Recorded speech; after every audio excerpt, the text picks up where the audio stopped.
introduce and moderate the talk of Andrea Jungaberle, who is a specialist in anesthesia, in emergency medicine. She's an author, she's a loving and dedicated mother and daughter.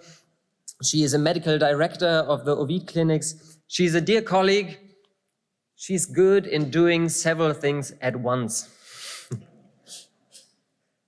She's so good that she is really capable of, or it's necessary for doing several things at once, to do or make quick decisions, to change quickly, and without any space in between all those different tasks. So it is really necessary for her whole being to know boundaries and things going to change from one territory to the other. And that's what she's going to talk about emotional boundaries, knowing boundaries, about doing things, feeling things, thinking things, and especially in herself and in a therapist's self.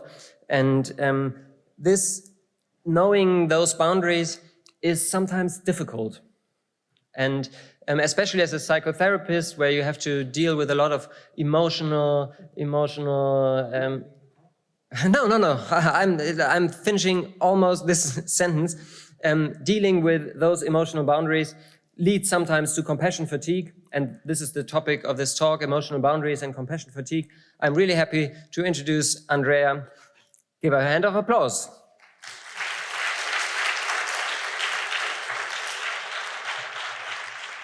Thank you very much, Hans, for introducing me. Hello, everybody. I'm glad to be back here talking to you, and with a little more time on my hand this time than on Thursday in this room. What's love got to do with it? Obviously, I handed in my slides on the days Tina Turner died. And I think it's a really good title because there's so much in there when we do this kind of therapy. As we will see also later, the dedication, the love we put into it is a very important point, perhaps more than with other kinds of therapy and treatment, but it comes with certain problems and perils, and I would like to talk about this in a minute. So, what I would like to go through with you is the introduction I'm doing now, talk a little about the role of psychotherapy in psychedelic-augmented therapy. We've had allusions to that in different talks, like Max's, for example. Advantages and disadvantages of working in clinical trials and the regular clinical application, which is becoming more and more, in my opinion, the elephant in the room. What will we do when we actually get to clinical implementation of these these therapies? The recruiter's wet dream: who would make the perfect therapist for PAT? The topics of emotional involvement and connection, healthy personal boundaries, the risk of compassion fatigue, and managing everybody's needs and necessities. And after that, I'm looking forward to having a discussion with all of you. What is the role of psychotherapy in psychedelic-augmented therapy? Right, we've had several takes on this topic, both in the regulatory workshop, in the sessions here, and I think it's not so clear yet, because what we as therapists, as people working with patients, might hope for, and what might actually be also financially feasible when implementing these therapies that are expensive already because the substances will come at a cost and the therapy comes at a cost. And we have a situation today where therapy is already just normal talking therapy, so to say, is difficult to access for many people worldwide, also in Europe. We're in a very privileged position here in Germany and in Switzerland, for example, but other countries have got far more difficulties with that. And I believe that we will have the answer in a few years' time. And the problem is that the criteria on this will be fixed, coming from clinical trials that will only work with certain populations. And once it is implemented, we will see perhaps that working with those patients, we might actually be needing much more than is actually planned for. And how will we get there? What will be the things to do? And I'm just putting this question out there at this point. I actually don't think, by the way, that the mushroom is the therapist. Not at all. So this picture is nice but misleading. I think there's very separate roles between the therapist and the shroom. The substance, the psilocybin, the MDMA, the LSD being a catalyst in a process, and the therapist being the one facilitating this process safely alongside their patients. We're up for a real reality check. Even though the trials we have been seeing in very, very selected populations up until now show a lot of promise, we will see different stuff happening once we're moving this into clinical application. Firstly, you don't see pure pedigree depressed people in real life. They just don't exist. People come with a plethora of problems, symptoms, diagnoses. They have everything on top, from personality disorders to anxiety to, I don't know, eating disorders. It's all there in this package. And it will be interesting to find out how we can address very complex questions these patients bring along with these very streamlined therapies that only have been tested for very small and very highly, massively selected samples of patients. Also, the next thing is, what will happen to the therapists? If this is the case, that this is moving into standard of care, we have a huge problem, to be honest, because suddenly we will be at this. Actually, I have to jump one. I don't need this one. We're at the point where you have people who try to provide this kind of treatment and not within the framework of doing other work. So every 2 weeks, one session, but perhaps every day. And I'm going to come back to this in a minute, because I want to talk about something else to do with this whole notion of, oh, you only need people to supply psychological support. Do we actually need a therapist in the room? This is being discussed for real. Could it be a chaperone, somebody with minor training, a psychiatric nurse or something? And this whole discussion reminds me a lot of my former training when I was working as an anesthesiologist. In 95% of cases, the anesthesiologist is just the nice guy with the coffee stains on his scrubs. Most of anesthesiologic work, 95%, could also be done by a trained monkey. But the problem is the 5% where this is not the case, where excrements in the proverb and this machine here in the middle come into play, and suddenly you're here. You're in highly complicated situations where you have to take very focused, very clear decisions very quickly and intervene, because otherwise people are in deep shit. Sorry for the word, but it's the truth. And this is also true in psychedelic therapies, because you go from sitting next to somebody, looking out the window for 3 hours and thinking about your lunch, to being head over heel trying to help somebody who's having one of the worst moments of their entire life. And I think, keeping this in mind, I do believe we need trained therapists. And my notion would be we actually need people who would be able to work with those diagnoses, with those symptoms, with those problems, even without any substance involved. Nobody should treat things with substances they couldn't treat without. And this should be the standard we hold ourselves to. And of course, there can be teams. There should be teams.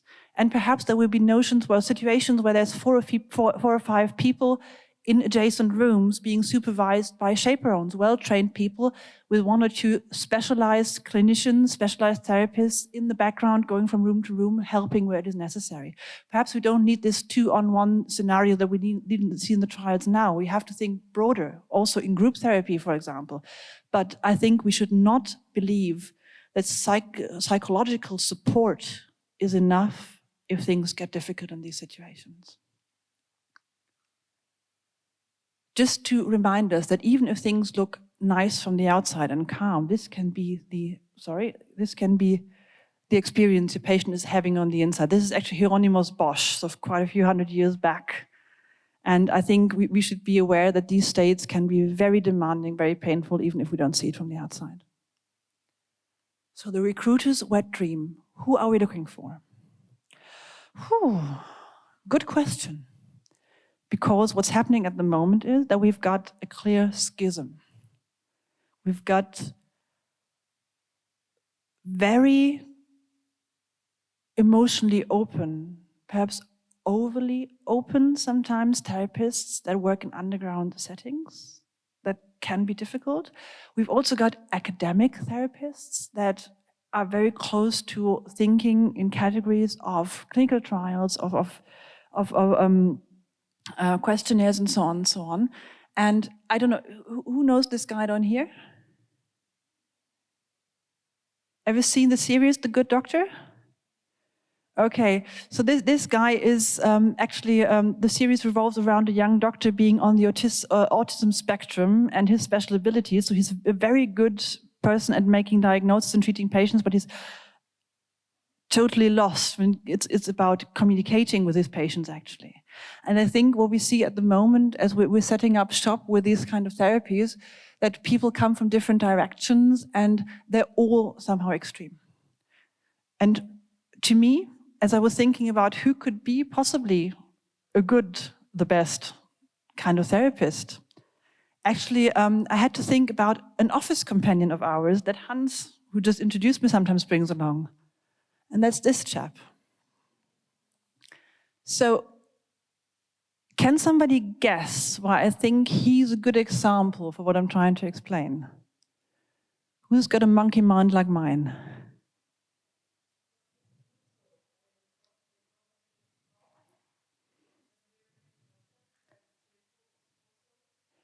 Nice try, but no.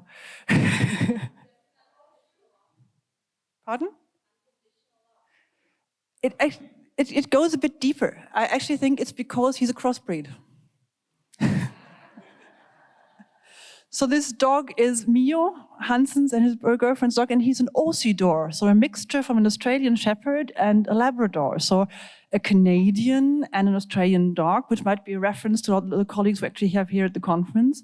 And he brings together the good, and obviously not only the good, but all the different character types these dogs have. So we've got a herding dog, a very clever one, but one you don't necessarily trust around with kids, and one that's very playful, very happy, but originally bred for hunting waterfowl and bringing back the fowl that was shot down. So two different breeds, and I think if we're looking for the best therapist in this field, we have to become crossbreeds, because people have to be able to both rely on critical thinking, good training, being trained in evidence-based therapies, being able to also put their own minds against what's been theoreticized, and on the other hand, be open, be emotional, be capable of connecting on a deeper level. So my preferred therapist would be an Aussie. I just mentioned it, emotional involvement and connection. Where this, of course, is true for every good psychotherapy. If we look at Graves' criteria that Max was also mentioning, the connection, the therapeutic connection is one of the main factors why therapies work, no matter what school you're from. If you can't make this contact to your patient, you're going to fail them, because you're just not going to reach beyond a certain level of being able to work with them. And also in psychedelic therapies, psychedelic-augmented psychotherapies, this is even more important. Why? Well, on one hand, because you have to get people to trust you very deeply to go into those states with you. And on the other hand, because they're so much more sensitive for you bullshitting them. So if you don't have this deep emotional connection, they will feel it, they will be uncomfortable. They might not be able to put the finger into it, but they will be aware at the latest when they go into their dosing sessions, when they have the experience. And this is a great thing, but it comes at a cost. And one of the costs is that it's very difficult to protect your boundaries. When you're so open to connecting with a patient, really keeping this healthy distance, you need to not melt into their experience, especially in a psychedelic state, to still be in the role of a therapist. This is really hard. And also we see, this is something I found super surprising, because this field luckily has been talking so much about protecting patients' boundaries in those sessions when it comes to both sexual or touch-related problematic situations that have been coming up, power balance and all this, but it also happens the other way around. also the patients feel that they are entitled to crossing boundaries towards their therapist in these sessions. They don't mean any ill. They are just in the very open, very transparent, very needy sometimes situation. But for example, a colleague from the episode trial, we have a touch protocol, things we are allowed to offer that we discussed, that we have informed consent about, but the rule is, okay, so we don't offer a hug, for example. But if in a session a patient would come up to you and request one, it's up to your discretion to think about if it's a good thing to go along with that or not. And a colleague in that situation was asked for a hug by a patient, went for it and said yes, gave the hug, and then realized in the situation that there was something off, that he didn't feel well, that he had the feeling there was a certain transgression of boundaries in this hug, that it wasn't as clear, as just wholesome as he would have wanted it to be. And we see this in many other cases too. Like, for example, a very other different example. We had the case now that there was an article in a major German newspaper recently where it turned out that one of our patients had been speaking to a newspaper journalist from her screening for the study till a year after without letting us know. So the whole time that we were working with her therapeutically, she had been in touch with the journalist, and this felt very awkward, like touching on our integrity as therapists.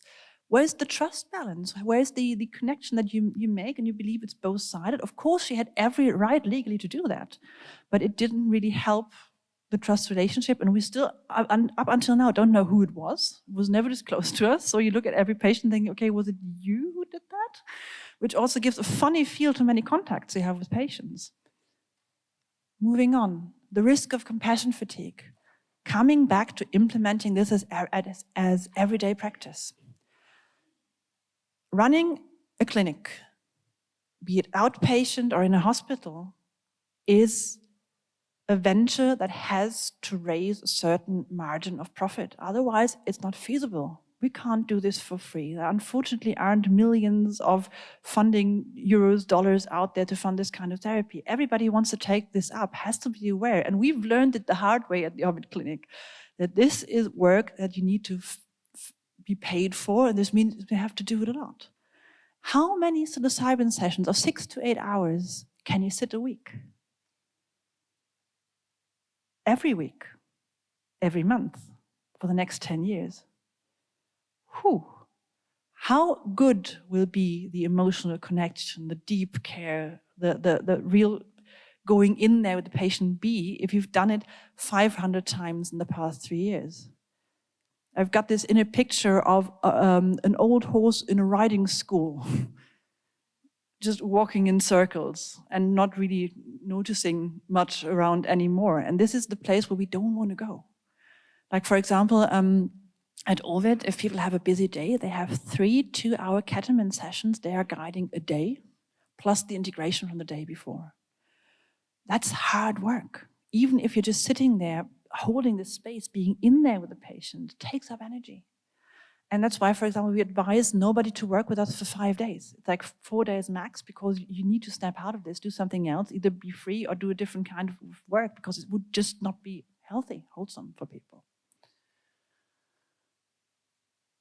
Compassion fatigue is an interesting term for those who haven't heard it. It's used very broadly today. These days, it's about everything to do with not being able to provide proper care because you don't feel the patient anymore. It used to come from trauma therapy and was referring to secondary traumatization of people who dealt with severely traumatized people. And interestingly enough, I've learned recently that there's actually secondary compassion fatigue. So I was a therapist for a patient who was, in her case, taking care of very sick people. She had compassion fatigue, and me taking care of her, I just took the ball from her, and I wasn't sleeping that night. So basically, we should be aware these processes are complex. We go very deep into people's processes with them, and this will always come at a price. So the big task in this will really be managing everybody's needs. There are lots of patients out there who will want this therapy once it's approved. They already want it now. And some of them go underground to get it. And those who are still waiting for us will not be happy if we say, okay, we only can take 8 patients a week for this and that reason, because there will be high demand. But still, we all will be needing to balance their interest towards with our own and with society around it. And there's so many questions, and I don't really have the answers for you. I just want to put it out there. This whole thing about implementing psychedelic-augmented psychotherapies, it's all good and fine and nice. It's a great idea, but I think bringing this to reality will take many more steps that we haven't even considered yet. Thank you very much.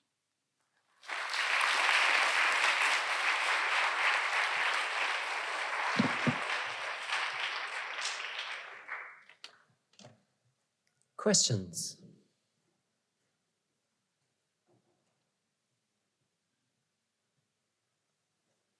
Patrick. Microphone is coming.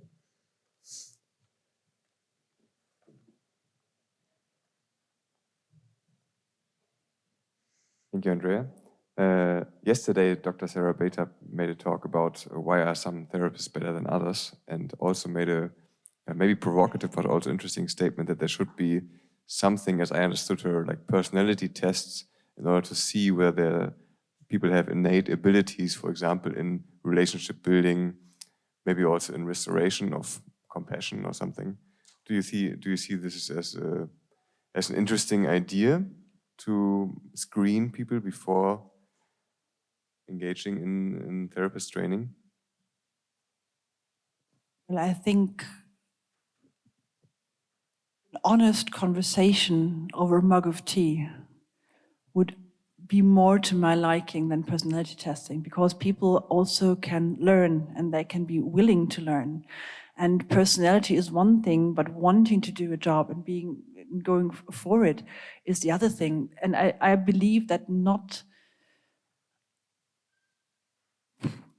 my feeling is that people who want to engage in this kind of therapy have a very high level of intrinsic motivation.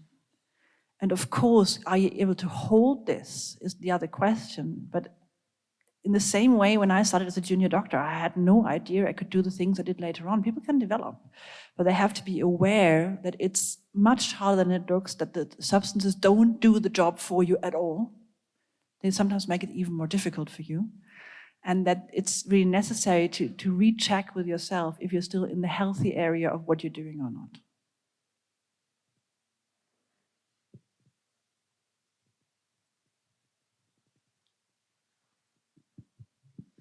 I was wondering how to solve a kind of or I don't know, organizational problem, or I don't know how to call it. The fact that you need so much training, as you stressed, that you need to be actually a good therapist. It's not the mushroom that is the therapist, it's the therapist that's the therapist. You get years and years of training, and then you can burn out really fast, which kind of translates into a very high investment of resources into education and very high risk then of losing someone who invested that and all of the money that went into the education of that person. Of course, we know ways of preventing burnout, but I was wondering if you have any other ideas on how to maybe circumvent that. I think recognizing that really high quality, intensely oriented therapy for a patient can't really be, so that somebody's work effort can't be measured by the classic standard of a 40-hour work week.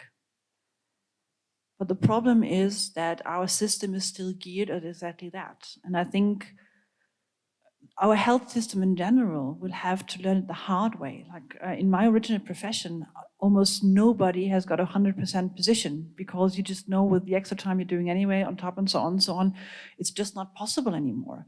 And I think it is great to see that healthcare professionals, both mental health and physical health professionals, are actually learning to look after themselves.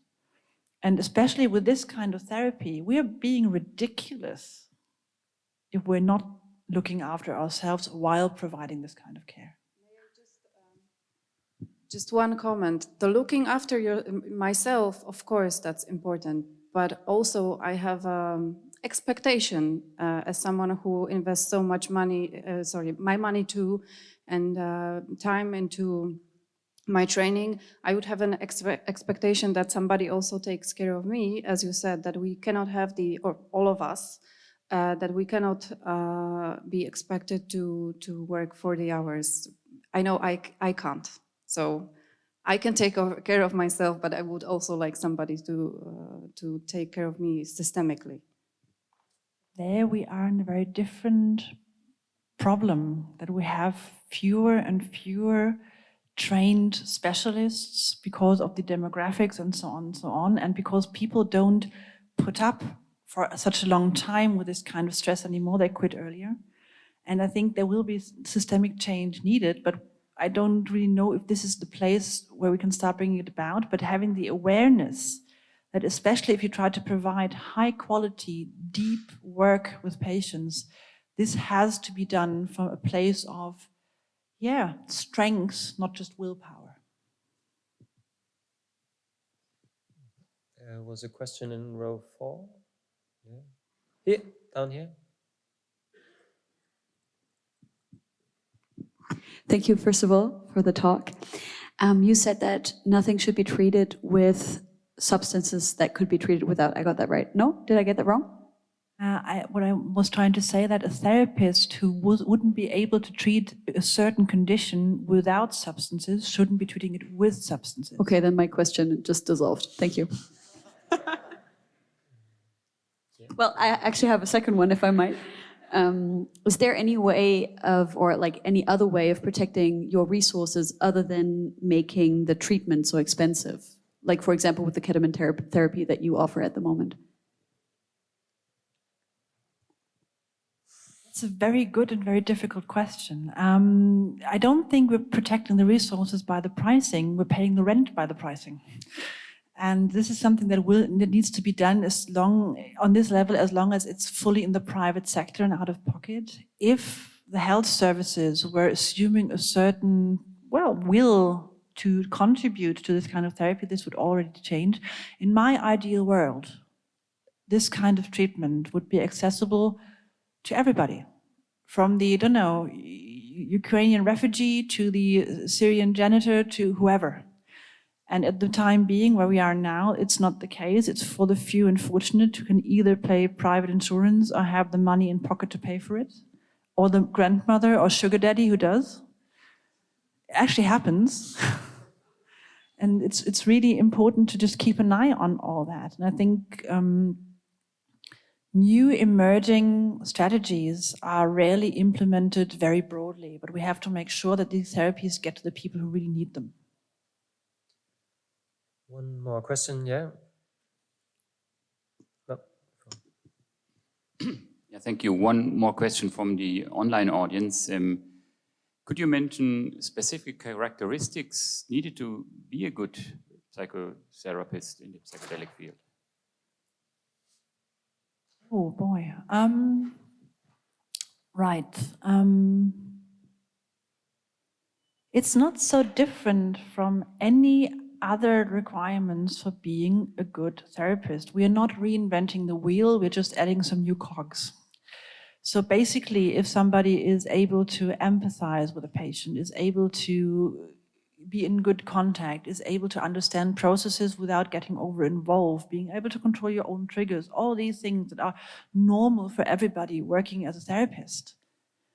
It's like a little more intensely that, but not actually that much more. I really think